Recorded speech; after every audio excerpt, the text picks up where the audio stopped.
Here with Vincent Brown following a 28-9 loss to Washington and Lee on Sunday here at the Apprentice Athletic Center. Coach, let's just talk briefly about your thoughts on how the game played itself out. Well, what a day. What a day of college football. You know, coming out on a Sunday, you know, we had some bad weather, but it actually for us gave us an extra day of rest and preparation. So, but hats off to Washington and Lee. They got on that bus, they came out, you know, and those guys played. They on the mission this year, and hats off to what coach is doing for those guys. We just couldn't get it going. You know, offensively, we knew we had to be in rhythm early. We knew we had to score in order to even defend the option. The number one counter to an option is being able to score and get them out of being comfortable doing what they're doing. We knew they were going to come in, and once our defense got a hand of it, we started to handle it pretty well. And I was so impressed with the guys, you know, taking what they learned throughout the week, practicing the right way, watching film the right way, and then you started to see it happen. And I couldn't be more proud of the defensive side. And offensively, we just got to put the pieces together. It starts with that O-line, you know, finding our rhythm within them, communication rhythm, and then quarterback onto running backs and receivers got to make their plays as well. I think our timing was off. And then some communication things I didn't like, but I was so locked in, having to, you know, step in on the defensive side. But I'll meet with my coaches, we'll clean it up, and then we'll move forward. Talking on the defensive side, you had three guys who really stood out in the tackle column. Sincere Hawkins with 8, Justin Dupree with 7, but then Benny Nina with 11.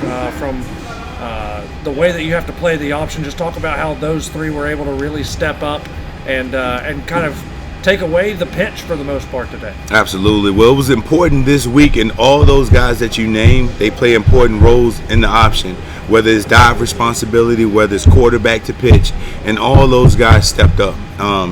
You talk about Benny Nina from that safety position, being able to come down and make big plays, and I believe we forced 3 turnovers, maybe 2. I couldn't remember, but and then JT did everything he was coached to do. I had a chance to work with that D-line this week, and for the most part, when we stopped getting pushed out of our lanes and just hunkering down, we pretty much shut the dive down.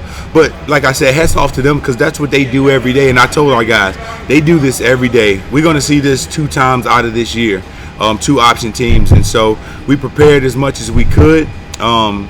And I'm hats off to that defense, man. They made some plays, and we started to see the momentum change, but we just couldn't get it done. We couldn't find the end zone, man. When we're down there in the red zone, or when we have those opportunities, we need to have points. We need to have 6 or 7, not 3. I was impressed with Jeremiah coming in, doing what he needed to do.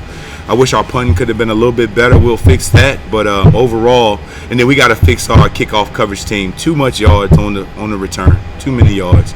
And I know offense will get it going. We just, you know, pieces being added back from injury and guys being out from not handling their business, but we'll get it going. I trust in our offensive staff that we're going to find a way to get it back going.